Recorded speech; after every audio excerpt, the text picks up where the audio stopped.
In this video, we're going to work a little bit more on patterns.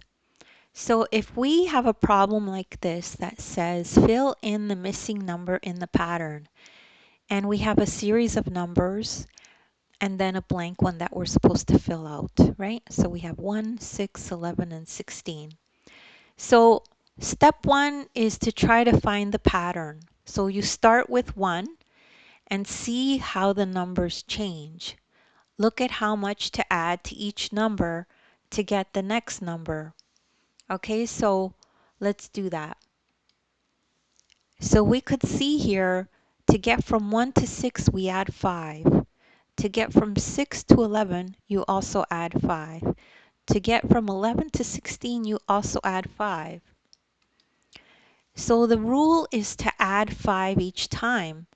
Add 5 to 16 to get the next number.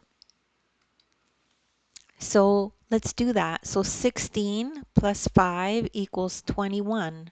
21 is the missing number. So this is how it would look. So if we add 5 to 16, we get 21. So 21 goes in the blank. And I have a few videos like this. You could check them out in the description. There's a link to the other videos. You can also follow along on the ebook. My exact lesson is in the ebook and you can follow along. It might make it easier for you.